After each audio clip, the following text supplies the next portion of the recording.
Hey everyone, welcome back to another Motivation Monday podcast for 9/11/17. So this week is less of like motivation and a little bit more of a challenge type of podcast. I've been thinking about this week and just thinking about how beneficial it's been to my playing and my sort of development as a musician. And I'd like to make a challenge to all of you. I'm sure a lot of you out there can already do this. But for those of you that can't, this might be a goal that you can work towards over the next couple weeks or months or years or however long you have to practice, however long you want to spread out this goal. So the goal is to be able to reliably hear all 12 intervals, all 12 chromatic intervals. Now, this can open up a world of possibility to you because it's really the first step in developing your ears to a point that every jazz musician is really going to want their aural skills to be at. This is like baseline level. You have to be able to do this. So there are several different ways you can do this. The first one that I've mentioned before on the podcast is by getting that Ear for Life app or getting any other ear training app. I mean, your most basic ear training app should have the ability to do this. Play you an interval and have you identify it. That's going to be something that should be featured on anything that's sort of worth downloading.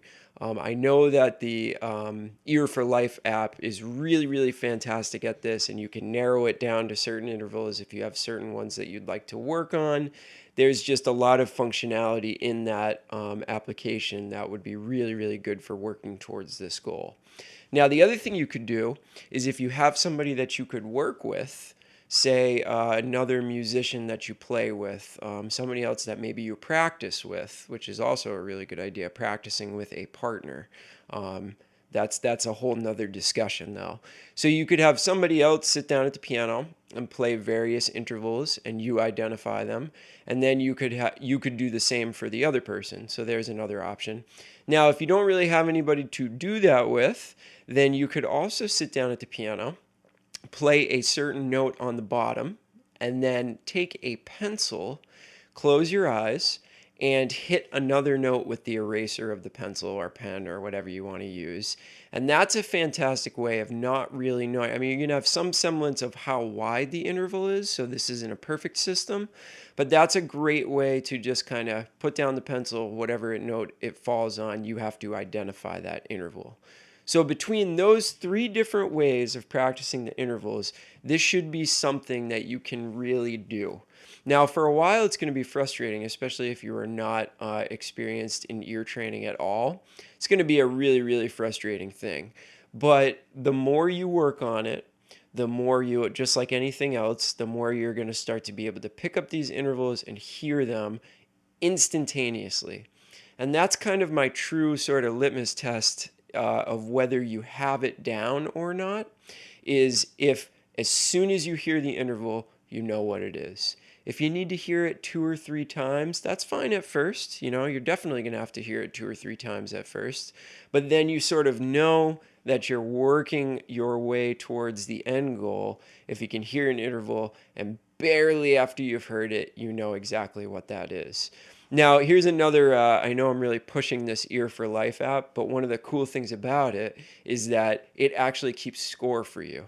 So you could actually have a grade by the end of the ear training test. Like every day I sit down and I do 50 intervals. And the only way I can force myself not to do it again that day is if I got, a 90% or above. Because, that's considered an A if somebody's grading a paper or giving you a grade, a letter grade. So I have to make sure that I'm above an A, or I have to go back and do it again. All right, but I really truly think that this could take you to the next level. And if ear training is not a part of your daily routine, this is a great goal to work towards, because every day you can think to yourself, did I do my 50 intervals today? And the progress is really, really cool. When you start seeing yourself making progress, there's nothing better. So that's my motivation for you for this week. If you can't do that, Make it so that you can do that. I don't care if it takes you a week, a month, or a year. Just get started on it today and don't put it off anymore. Get your ears in shape, and so many things will open up for you when it comes to playing jazz and music in general. All right. Hope you have a great week, everybody. We'll see you on Friday with a regular podcast. Have a good one.